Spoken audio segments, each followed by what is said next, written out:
Job capítulo 18. Aquí vamos a llegar ya al final del segundo ciclo de pláticas que ha tenido Job con sus amigos.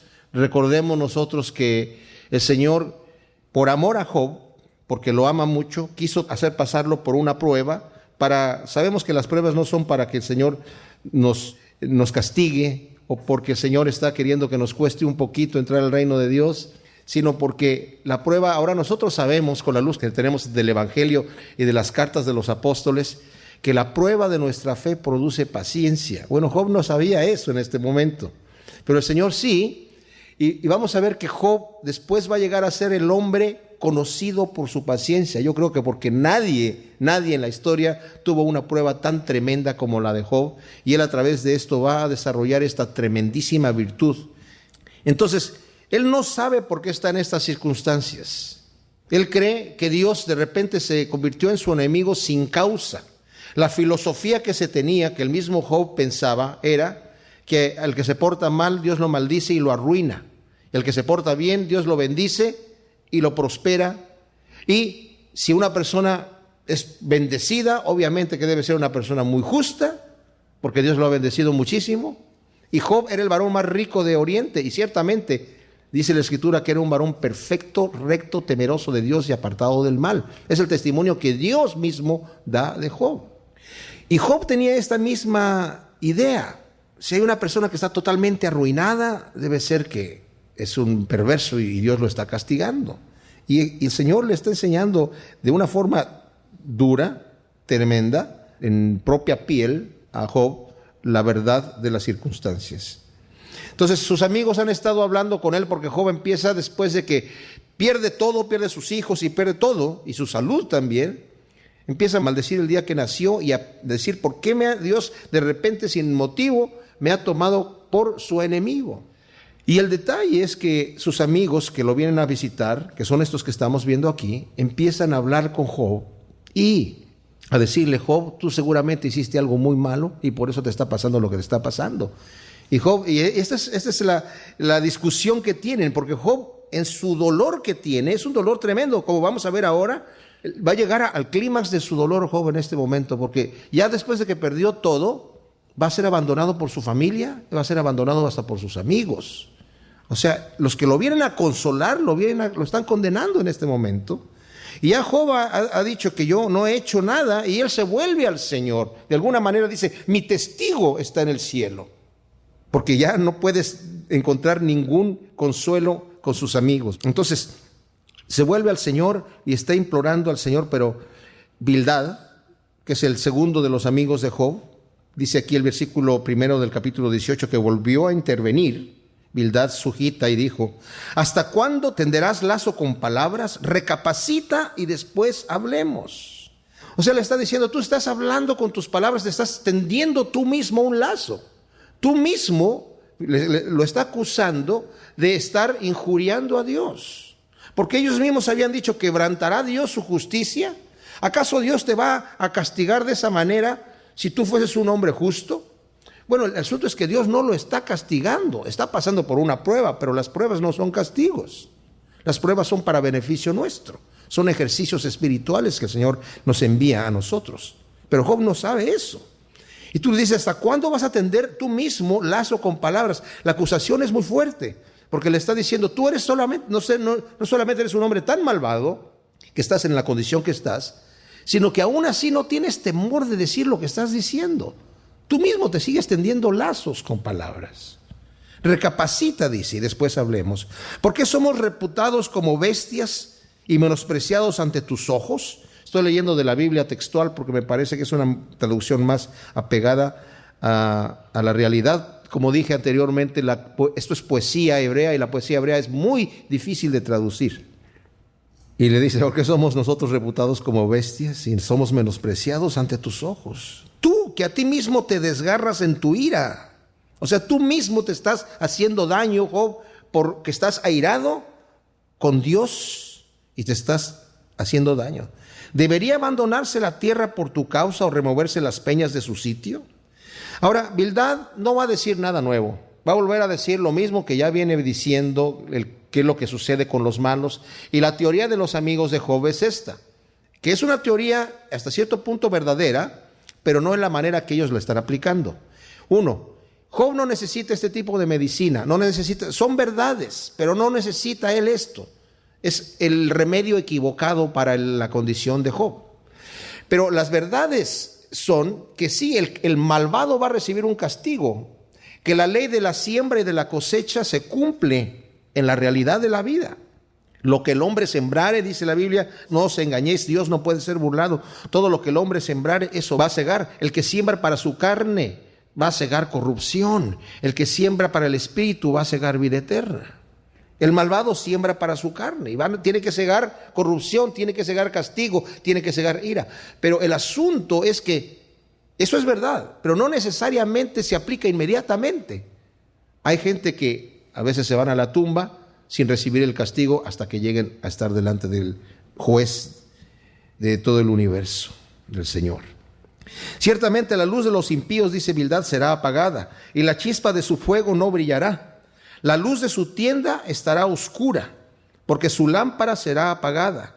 Los pasos de su vigor acortados, y sus propios designios lo derribarán. Ahora, notemos cómo va poco a poco, pero rápido, a empezar a incriminar a Job como un verdadero malvado. Todas las acusaciones que hacen a los malvados se las están dirigiendo a Job en este momento, y porque en la mente de ellos este hombre era el hombre más próspero de todo el oriente, pero de repente alguna maldad hizo tan terrible que Dios lo tuvo que castigar de esa forma tan exagerada. Entonces vamos a notar aquí cómo muchas de estas palabras están dirigidas al pobre Job. Los pasos de su vigor acortados, y sus propios designios lo derribarán, porque sus propios pies lo habrán echado en la red, y deambulará en la mañana. Aquí habla de diferentes tipos de redes. Utiliza como 8 palabras en hebreo para hablar de 8 tipos de diferentes redes. Un lazo lo prenderá por el calcañar, y una trampa se cerrará sobre su cabeza. Un lazo está oculto en la tierra para él, y una trampa lo espera en el sendero. Espantos lo asaltan por doquier y lo hostigan paso a paso.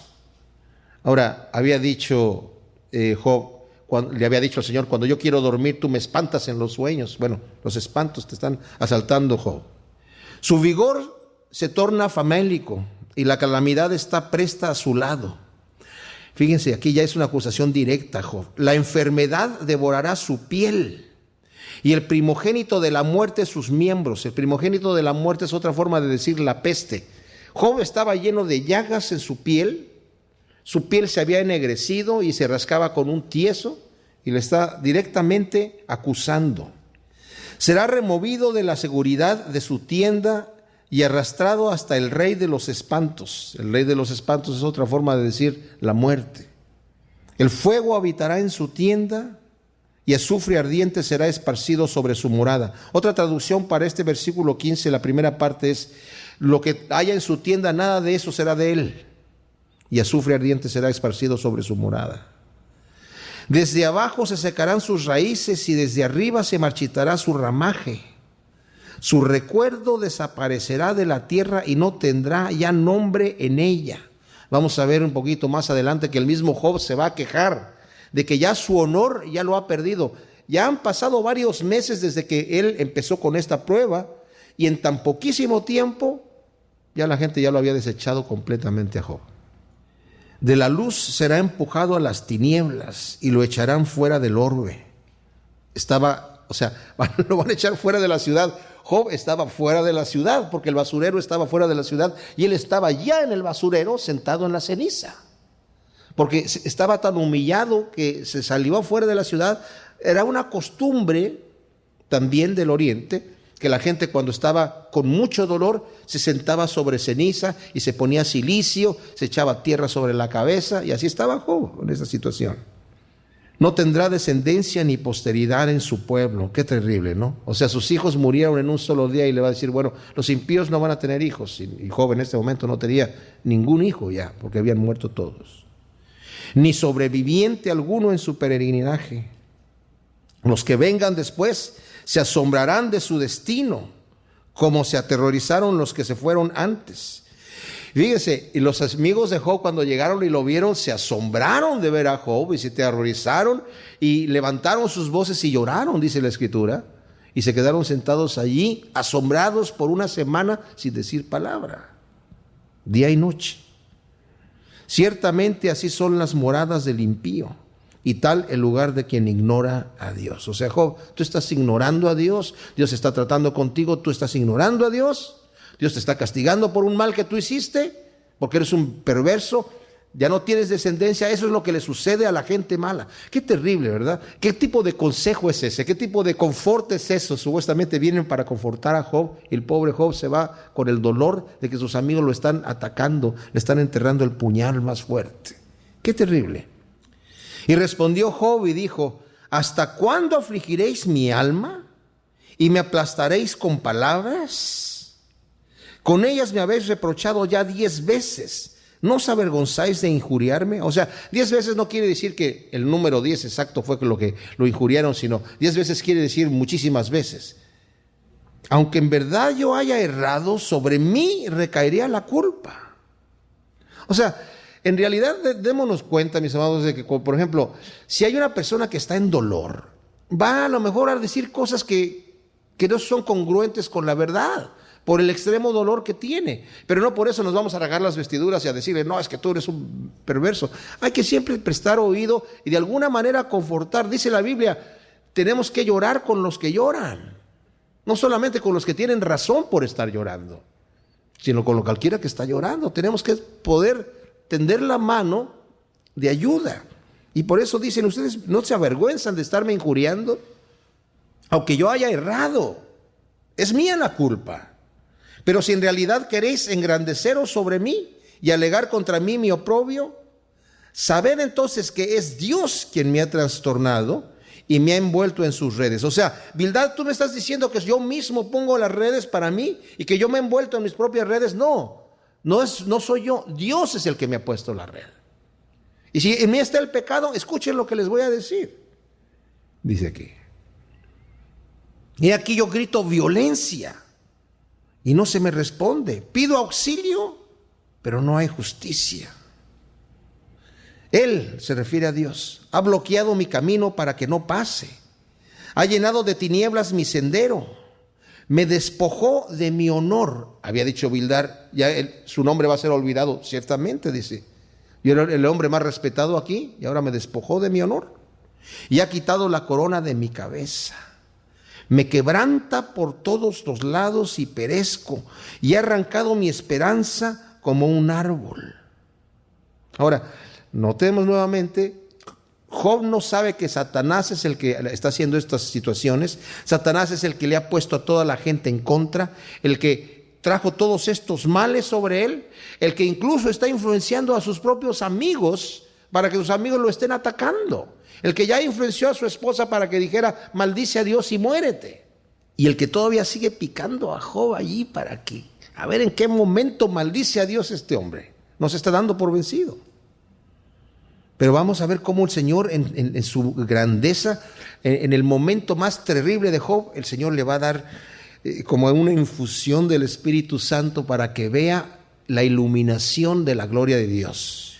Ahora, en cierta manera, vuelvo a repetir esto, Job tiene razón cuando dice: Dios es el que me está haciendo este daño porque Dios lo permitió.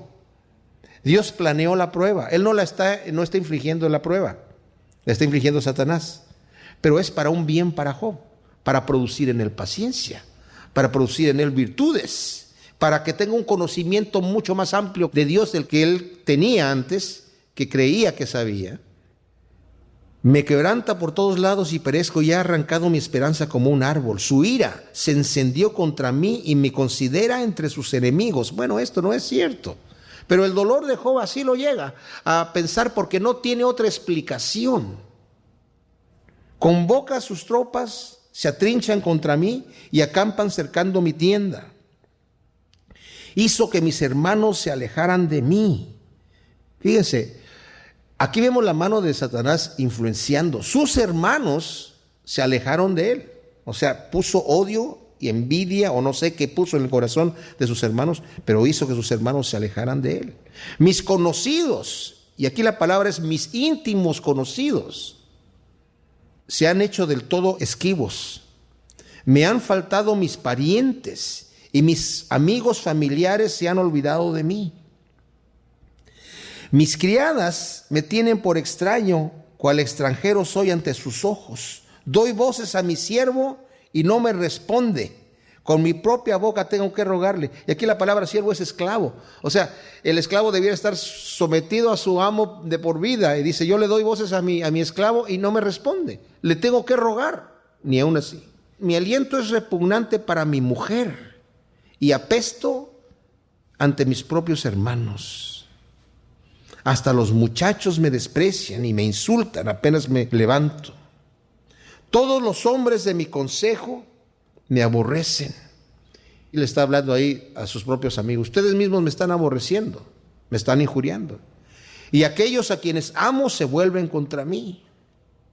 Esto es dirigido completamente a ellos. Mi piel y mi carne se pegan a mis huesos, y he escapado tan solo con la piel de mis dientes.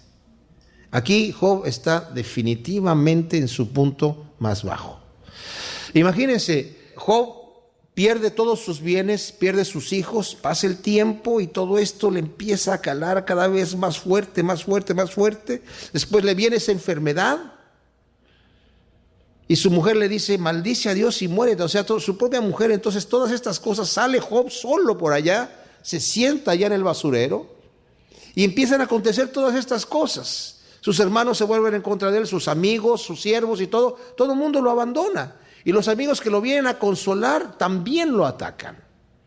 Entonces Job está en este momento ya en el punto más bajo. Porque les digo, cuando uno está pasando una prueba muy dura, un buen consejo, una palabra de aliento dice mucho, hace mucho bien. Y Job, queriendo eso, grita, piedad, piedad de mí, amigos míos, que la mano de Dios me está golpeando.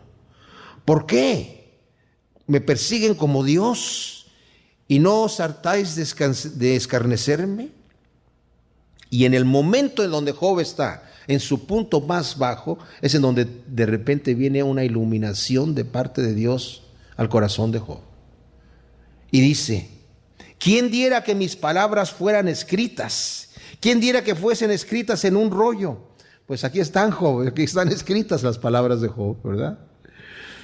O sea, porque en este momento dice, yo quiero decir algo aquí que en ese momento es en donde recibe este consuelo de Dios, en el momento de la mayor desesperación, en donde no tiene Job de dónde tomarse, no tiene de dónde afirmarse, no se puede afirmar en nada, no se puede afirmar en sus amigos, no se puede afirmar en sus parientes, no se puede afirmar en sus criados, no se puede afirmar absolutamente en nada, ni siquiera en el recuerdo de su gloria.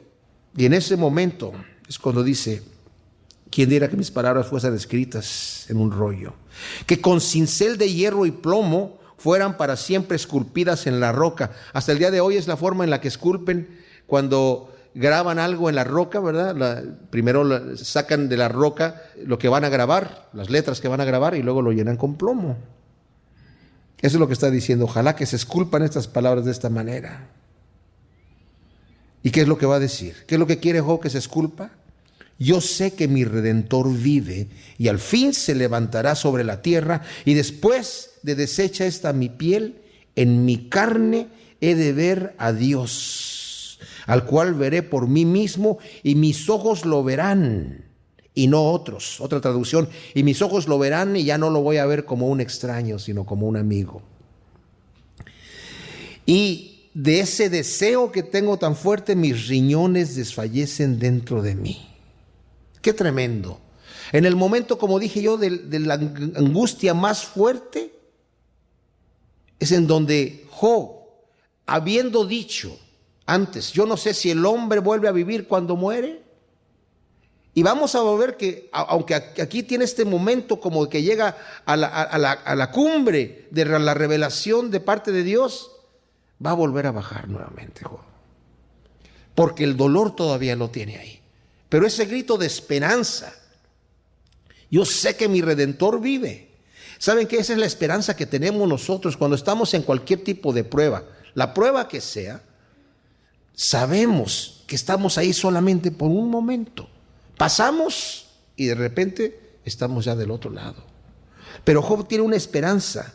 Yo sé que mi Redentor vive y al fin se levantará sobre la tierra, y después que ya esté deshecha mi piel y mi carne, en mi carne de ver a Dios. ¿Se imaginan ustedes? Job está hablando aquí de una resurrección corporal. Después que ya esté deshecho mi cuerpo, yo todavía en mi carne he de ver a Dios. Está hablando de una resurrección corporal. ¿De dónde le viene esta revelación? Porque el Señor en ese momento lo toma y lo conforta, ¿verdad? Y eso es lo hermoso, que cómo es que en la prueba empieza Job a tener un contacto con Dios más íntimo, y vamos a ver que al final del libro Job va a estar extasiado y le va a decir: Señor, yo de oídas te había oído, pero ahora mis ojos te ven. Yo te preguntaré y tú me vas a enseñar. Y Job está emocionado en tener una relación con Dios. Y nosotros no nos emocionamos también de tener una relación así con nuestro amado Salvador, ¿verdad? Que sabemos que lo vamos a ver un día cara a cara. Y como dije anteriormente, Juan dice: el que tiene esa esperanza se purifica a sí mismo, así como Él es puro. Si nosotros tenemos la esperanza de ver a Dios, pero no con un terror de que, ay, no, yo no quiero ver a Dios. No, si tenemos la esperanza de ver a Dios, nos vamos a estar purificando porque queremos estar con Él, estar allí no avergonzados, queremos estar allí sin mancha y sin arruga, ¿verdad? Apártese de iniquidad todo aquel que invoca el nombre del Señor, dice la palabra. O sea, si estamos en contacto con el Señor, necesitamos dejar que su Espíritu nos vaya llevando de gloria en gloria y que nos vaya purificando. Y dice: mis riñones desfallecen dentro de mí del deseo de estar delante de mi Señor. Qué tremendo. Porque si la raíz de mi situación está en mí mismo, ¿no deberías decir: ¿por qué pues le perseguimos? Temed ante la espada, porque la ira de la espada viene a causa de la injusticia, para que sepáis que hay un juicio. Así está diciendo aquí Job nuevamente: si yo soy el problema de mi situación, si en mí está este problema, ¿por qué me persiguen? ¿No deberían ustedes decir: ¿por qué lo estamos persiguiendo? Teman, les dice, teman la espada, porque también viene un juicio. Y el juicio viene para todos, y viene también para ustedes que me están criticando. Nosotros tenemos una luz mucho más amplia de la que tenía Job y la que tenía de los amigos de Job. Y ya sabemos que cuando juzgamos el problema de una persona, tenemos que tomarlo con pincitas de gracia. Porque dice la Escritura: no juzgues. Porque con la medida con la que tú juzgas, vas a ser medido. Con el juicio con que tú juzgas, vas a ser juzgado. Con la medida que tú mediste, vas a ser medido. Si tienes misericordia, vas a alcanzar misericordia. Si eres duro, vas a recibir un juicio duro. Si eres severo, vas a recibir un juicio severo. Si eres crítico, vas a recibir un juicio crítico.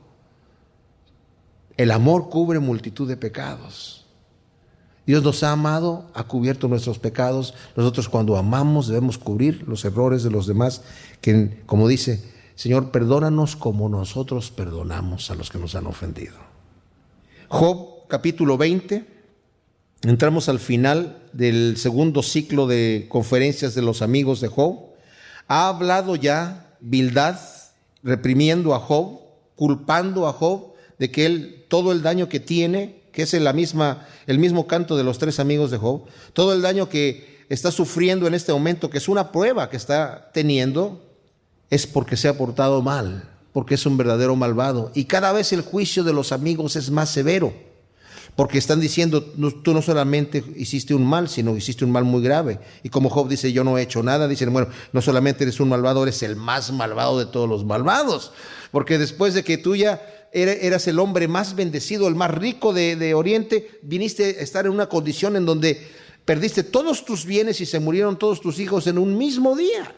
Y ahora tienes muchísimas enfermedades, perdiste toda tu honra, perdiste toda tu gloria, tu nombre. Tu familia te ha dejado, tus amigos te han abandonado, tus conocidos, no tienes absolutamente nada. Y ciertamente, Job anteriormente le dijo a sus amigos: ¿acaso yo les estoy pidiendo ayuda a ustedes? ¿Acaso les estoy diciendo por qué no me prestan un poco de bienes, o les estoy pidiendo alguna cosa de su hacienda?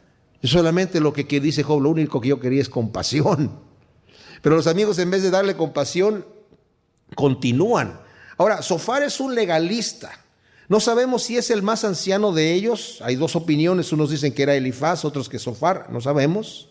Pero es un hombre que como ya la regla está puesta y la cosa es así. Te portas mal, te va mal. Y eso es lo que sabemos, así es como es. Te portas bien, Dios te bendice. Te portas mal, Dios te arruina. Y así es como es. Mira cómo estás, Job. Ahí está, 2 más 2 son 4. Aquí está. La fórmula ya la conocemos todos. Estás en esta condición porque eres un malvado. Porque es imposible, según la fórmula de Sofar y la de los demás también, aunque Sofar es mucho más legalista, es imposible que Dios te esté tratando como te está tratando si tú fueses un hombre íntegro como tú dices que eres. Y respondió entonces Sofar Naamatita y dijo: en verdad mis pensamientos impulsan mi réplica a causa de la agitación que hay en mí. O sea, no puedo contenerme ya de hablar y ya después de todo lo que está escuchando. Y fíjense qué increíble, porque cuando una persona ya tiene sus ideas fijas y no las va a cambiar, aunque uno le diga la verdad y los razonamientos que uno le diga tengan sentido, le entra por un oído y le sale por el otro y no. No lo reciben. Y este hombre dice, en vez de estar escuchando a Job y escuchando lo que está diciendo y dándole el peso a sus argumentos, nada más está apretando los dientes a ver en qué momento se calla para que me deje hablar. He oído una reprensión que me afrenta, y el espíritu de mi entendimiento hace que responda. O sea, Job, volvamos nuevamente a nuestras leyes que ya conocemos, nuestras fórmulas de 2 más 2 son 4, ¿verdad? Y aquí te las voy a volver a repetir. No dice nada nuevo, Sofar. Nuevamente va a decir cosas de verdad que no se aplican al problema de Job, igual que Bildad. Va a hablar de Dios y va a hablar de los malvados. Y sí, esas situaciones suceden en ocasiones. Y Job le va a responder tremendamente a Bildad ahora. Al final, Job va a dejar sin respuesta a sus amigos. Se van a quedar así. Wow. Entonces estuvimos equivocados. Creo que Job tiene razón. Porque al final Job va a más o menos convencerlos de manera que los va a dejar callados. Y es cuando un joven Eliú, que está ahí presente, va a intervenir antes de que Dios intervenga, porque Dios va a intervenir también. ¿No sabes acaso desde la antigüedad, desde que el hombre fue puesto en la tierra, que el triunfo de los malvados es efímero y que la alegría del profano dura un instante? Esto no es cierto. Está diciendo él, la prosperidad del impío es solamente por un rato. Pues Job ya había tenido un buen rato, había estado siendo próspero, y había muchos que habían muerto en su prosperidad. Como dije, esta gente no se acuerda de Nimrod, que era un hombre poderosísimo y que murió siendo poderoso y un malvado tremendo. Estaba en contra de Dios, enemigo de Dios completamente. La Escritura dice, varón poderoso en contra de Dios. Y murió poderoso. Pero ellos no se acuerdan de esas cosas. Entonces dice, aunque su altivez suba hasta los cielos y su cabeza toque las nubes, como sus mismas heces o su excremento, perecerá para siempre. Quienes lo veían se preguntarán, ¿dónde está? Se esfumará como un sueño y no será hallado. Se disipará como visión nocturna. El ojo que lo miraba no lo verá más, ni su lugar volverá a contemplarlo. Tendrá que devolver sus riquezas mal habidas. Ahora, el ataque nuevamente va directamente a Job. Tendrá que devolver sus riquezas mal habidas y sus hijos mendigarán como indigentes. Sus huesos se acostarán con él en el polvo, llenos aún de vigor juvenil. Y aunque la maldad haya sido dulce en su boca y la haya ocultado debajo de su lengua y retenida, no la haya querido soltar y la mantenga en su boca, su manjar se descompondrá en sus entrañas por la hiel de áspides en sus intestinos. O sea, le está diciendo a Job, tú, Job, has estado guardando mentiras, has estado callándote en hipocresía. En hipocresía has estado viviendo tu vida. Ahora estás injuriando, diciendo que Dios te está castigando sin motivo. ¿Cómo te atreves a blasfemar de esa manera? Estás guardando esa mentira y aunque sea dulce en tu boca, ahora te va a hacer daño en los intestinos. Devoró riquezas, pero las vomitará porque Dios se las sacará del vientre. Lo que le pasó a Job. Chupará el veneno del áspid y lo matará la lengua de la víbora. No verá los arroyos que fluyen, los torrentes que fluyen leche y miel. Devolverá el fruto de su labor sin haberlo tragado y no disfrutará el lucro de su comercio. Y luego vienen aquí acusaciones a Job inventadas completamente por Zofar. Él solamente las está sacando por su fórmula que él tiene en su cabeza. Por cuanto oprimió y desamparó al pobre y se apoderó de casas que no construyó. No es cierto, Job no hizo esas cosas, ¿verdad? Pero esa es la acusación de Zofar a Job. Porque su vientre no conoció el sosiego, nada tendrá de lo que más codiciaba. O sea, esto de que su vientre no conoció el sosiego significa que no tenía descanso en sus entrañas de la avaricia que tenía de querer tener más y más y más. Porque hay gente así, ¿verdad? Que no tienen reposo porque quieren tener más, no es que les falte, sino que solamente están así porque necesitan más. Y ese es el cuadro que está pintando aquí Zofar. Por cuanto nadie escapó a su rapacidad, su prosperidad no será duradera. En la plenitud de su opulencia sufrirá estrechez y lo alcanzará todo golpe del infortunio, justamente lo que le pasó a Job. Cuando se disponga a llenar su vientre, Dios enviará sobre él el furor de su ira y la hará llover sobre él mientras come. ¡Wow! Sus hijos mientras comían se les cayó el techo, mientras estaban en un banquete. Este hombre definitivamente está tirando unos dardos bastante fuertes a Job. Si huye del arma de hierro, lo traspasará una saeta de bronce. Y si logra arrancarse la saeta que le sale por la espalda, he aquí la punta reluciente procede de su hiel, o sea, del hígado. Y sobre él se abatirá el pavor. O sea, cuando vea que le está saliendo por el hígado, le va a abatir el pavor de la muerte. O sea, qué terrible. Le estás diciendo a Job, Job, de esta tú no vas a salir. ¿Qué consuelo es ese? Las más de esas tinieblas están reservadas para sus tesoros. Un fuego no atizado por el hombre, o sea, atizado por Dios, lo devorará y consumirá el remanente en su tienda. Había descendido fuego del cielo en una de las cosas que le pasó a Job para destruir algunos de sus ganados, ¿se acuerdan? Y aquí está diciendo eso. Los cielos revelarán su iniquidad, la tierra misma se alzará contra él. Una inundación arrasará su casa, aguas derramadas en el día del furor divino. Tal es la porción de Dios para el hombre impío, la herencia que Dios le destina. Aquí no vemos de parte de Zofar ni una sola palabra de Job, arrepiéntete por favor. Ya sus amigos ya no le dan oportunidad de arrepentimiento. Nada más están, Job, tú eres un malvado, pero tremendamente malvado, y eso es lo que y así es lo que te va a pasar, y qué bueno que te pasó para que sepas y aprendas y sepas que Dios es justo.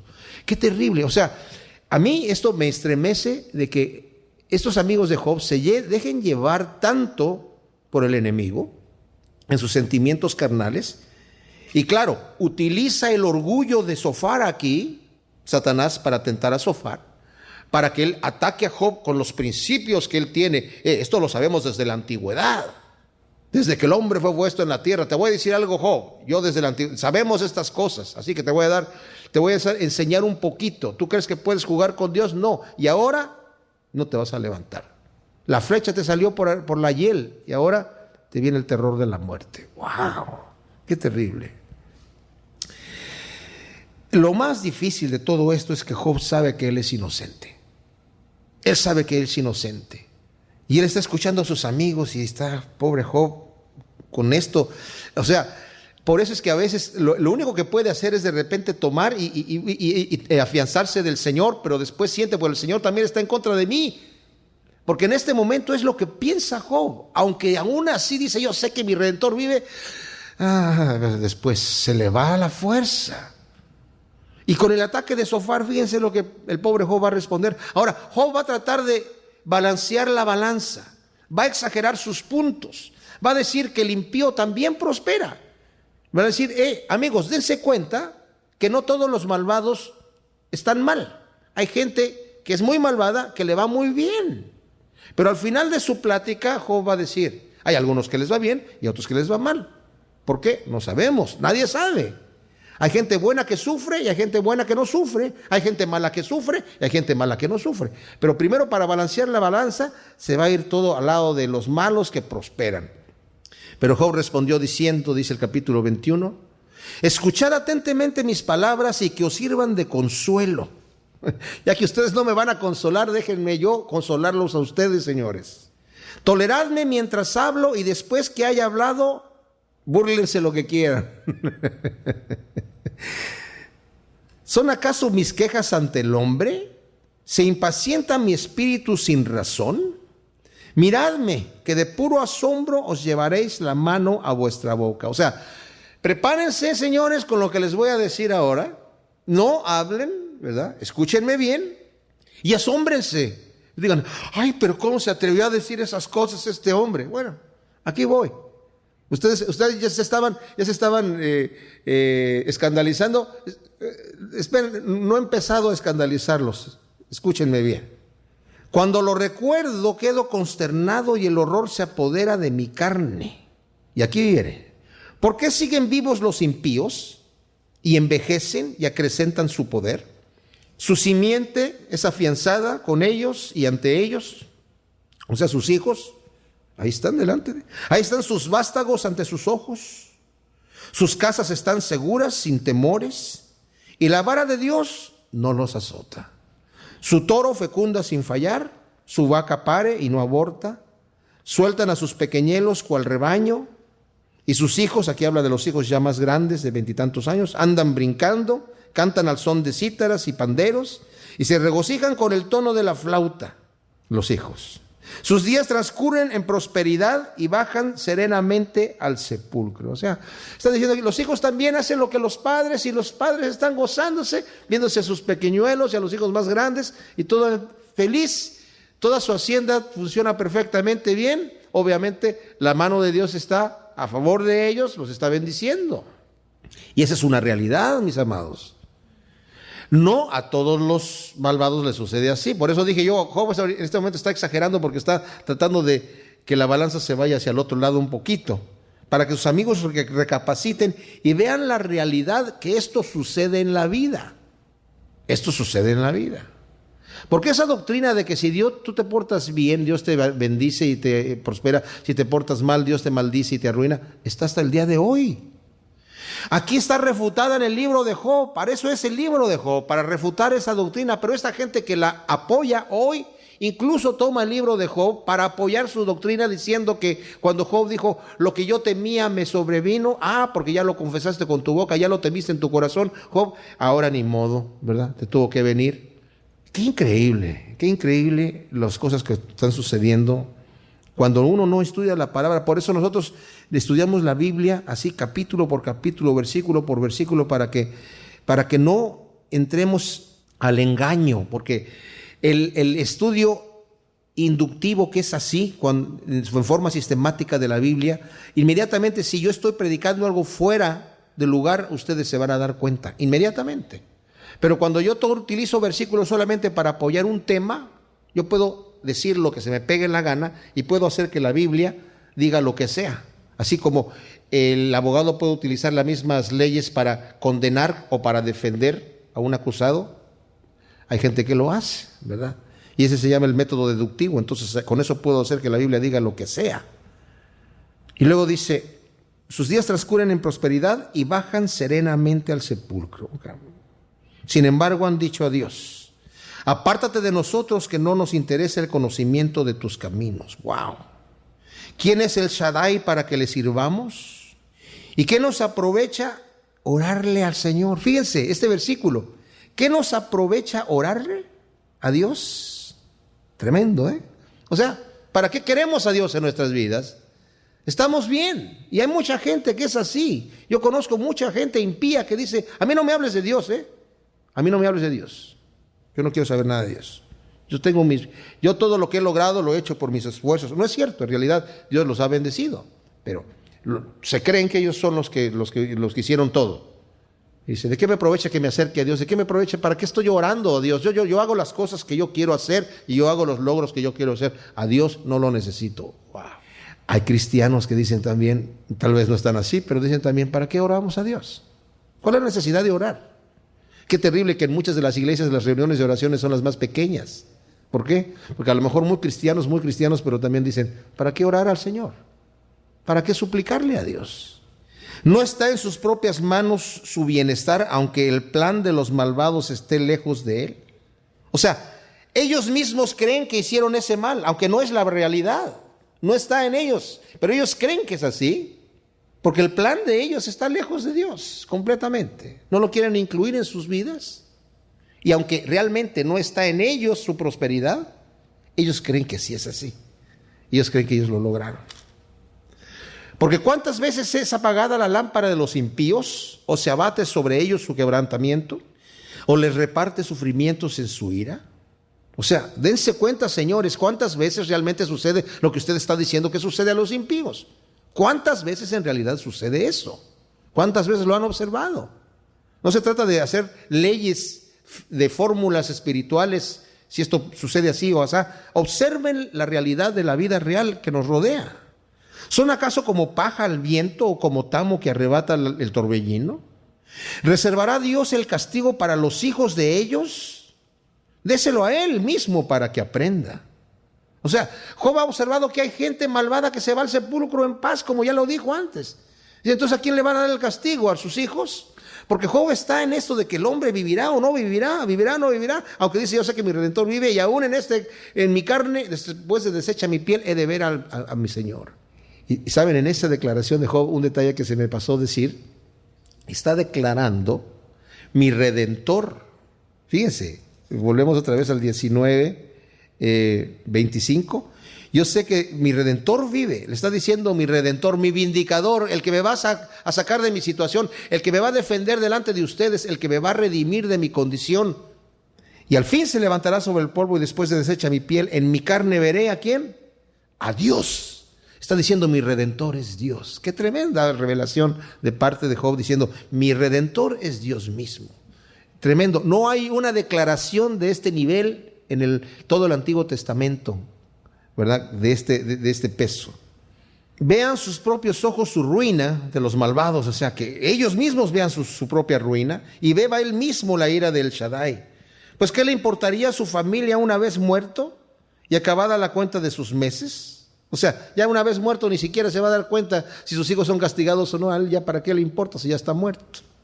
Pero ¿puede acaso alguno aleccionar a Dios? Él es quien juzga a los encumbrados. Otra traducción puede decir, es el que juzga desde los cielos.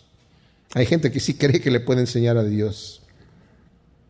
Uno muere en la plenitud de su vigor, enteramente tranquilo y confiado, con los ijares llenos de grosura y su médula bien nutrida, mientras que otro, fíjense, muere con el alma amarga sin haber comido cosa buena. O sea, hay de los dos tipos. Hay al que le va bien, al que le va mal. Ambos yacen en el polvo y los gusanos los cubren por igual. Y luego se vuelve a sus amigos y les dice, yo conozco vuestros pensamientos y vuestros planes violentos contra mí. ¡Wow! Job está completamente consciente de lo que está sucediendo, lúcido completamente. Que decís, ¿dónde está la casa del que era poderoso y la tienda que habitaban los impíos? ¿Por qué no lo preguntáis a los viajeros por cuya respuesta no podéis negar? De que el malo es preservado en el día del infortunio y que del día de la ira se lo excluye. Ahí eso sucede también. Pregunten a la gente si no entienden ustedes. ¿Y quién le echa en cara su conducta y lo que ha hecho? ¿Quién se lo retribuye? Porque es conducido al sepulcro y dulces le son los terrones del valle. O sea, aún la tierra donde lo van a enterrar le cae bien sobre su cuerpo. Y junto al mausoleo se le monta guardia. Así, después de él todo el mundo desfila y ante él otros sin número. Cuán inútil es el consuelo que me dais. De vuestra respuesta solo queda el engaño. ¡Wow! O sea, ustedes no me están diciendo nada, señores. Observen. Ustedes dicen, mire, el hombre poderoso cómo quedó, el impío, vean ese impío cómo quedó. Eso es lo que ustedes me están diciendo. Ustedes no me están diciendo nada. Observen y pregunten y vean que el impío a veces va a la tumba, no todo el tiempo. A algunos no les sucede mal, pero a otros les va súper bien. Y se burlan de Dios y se van a la tumba burlándose de Dios y blasfemando el nombre de Dios. Y si no me creen, ustedes pregúntenle a los viajeros, a los que viajan más que ustedes, a los que tienen contacto con gente. Estas eran personas muy sabias, descendientes todos de Esaú. Elifaz era hijo directo de Esaú. Y Temán era hijo de Elifaz, Elifaz temanita. Obviamente la ciudad tomó el nombre de su hijo, pero definitivamente no tenían nada nuevo que decirle a Job. Pero lo interesante de todo esto, mis amados, es que vamos a ver cómo el Señor le va a ir mostrando a Job la grandeza de Dios, que Dios es incuestionable. La respuesta de por qué está pasando lo que está pasando no la va a tener nunca. El fruto sí, la paciencia, la virtud y las bendiciones que Dios le va a dar al final van a ser tremendas. Confiemos en el Señor cuando estamos pasando por la prueba, porque terrible es estar pasando por una prueba como malvado. Dice Pedro, si sufres haciendo el mal, sufriste gratis. Pero si sufres haciendo el bien, vas a tener una recompensa. Además que tenemos a nuestro pastor que va al lado nuestro y que a través de la prueba, ahí está. Su vara y su cayado nos infunde aliento cuando andamos en el valle de sombra de muerte. Así que pasamos por ese valle y salimos adelante con nuestro amado Salvador. Gracias, Señor, te damos por tu palabra. Ciertamente, qué tremendo es aprender de esas experiencias que tus siervos han pasado, Señor, y que nos dejan a nosotros una revelación tan tremenda y tan abierta, Señor. Ayúdanos, Señor, a confiar en ti en todo momento, no solamente cuando estamos felices y contentos y saciados, sino cuando estamos pasando por dificultades, Señor. Que sepamos contentarnos cualquiera que sea nuestra situación, sabiendo que todas las cosas ayudan para bien a aquellos que aman al Señor, Señor, que te aman a ti. Gracias en el nombre de Cristo Jesús. Amén.